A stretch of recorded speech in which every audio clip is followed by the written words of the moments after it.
So I spent 16 years at Cartier.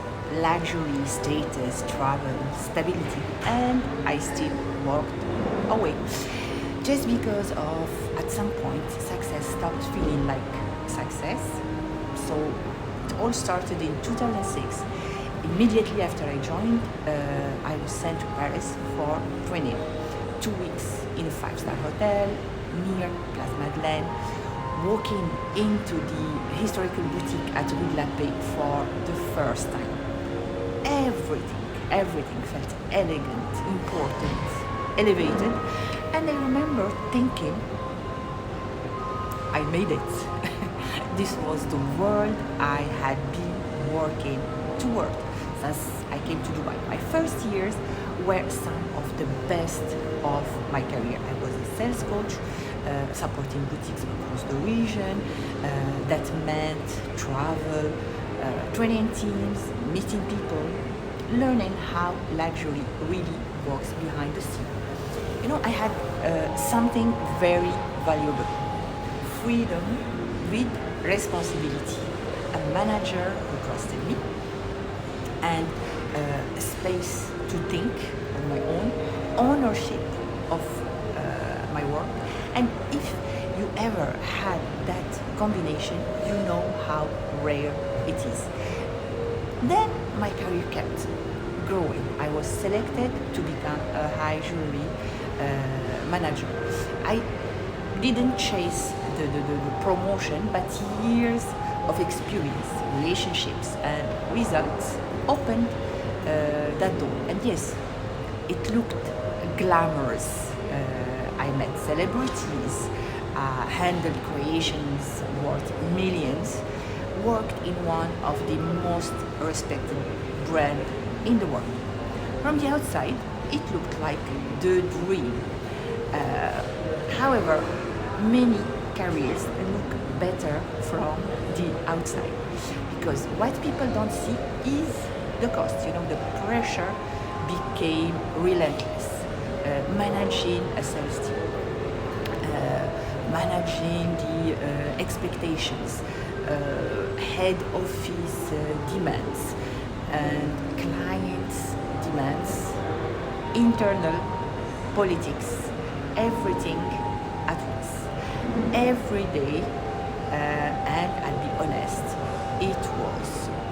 I was personally never built for politics. Politics means sometimes pretending, performing for the wrong people, playing games to survive. And that kind of environment goes against everything I value. So, however, I kept going like many women do. You adapt, you push through, and you tell yourself it's temporary. Then life changed.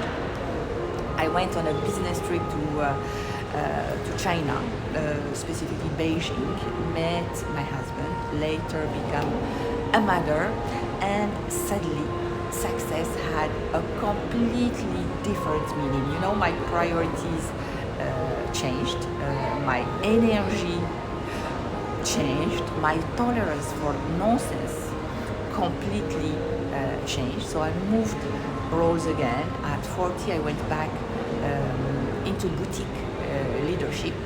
The pay was definitely better. I loved developing people, and I loved helping others to grow, but the cost was higher than before.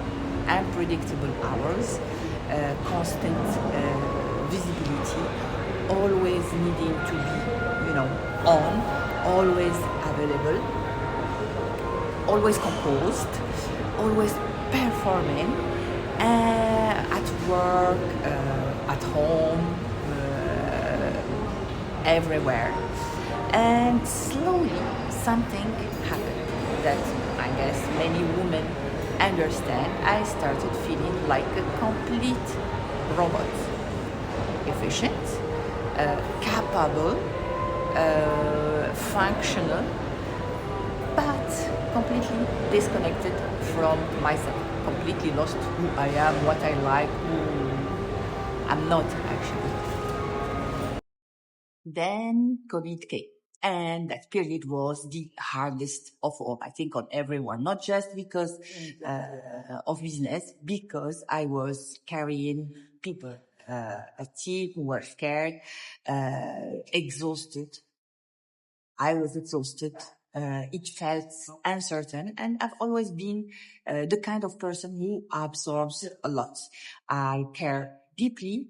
I take responsibility, and sometimes I guess it was too much. So I kept giving, even when I was personally empty. Somewhere in that season, I guess I lost something. Not my intelligence, not my standards, not my work ethics.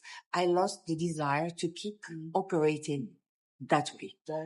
And once that goes, everything changes. I knew I couldn't continue forever, but I also didn't know what will come next, and that's a difficult place to be, this in between. Then one day, someone sat me down and told me I was useless after years of results, years of loyalty, years of carrying pressure.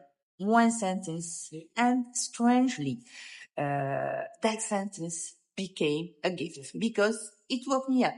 I thought, if I survived Dubai for over 20 years, built a career in one of the most demanding industries, raised a child to, chaos, then I can survive what comes next.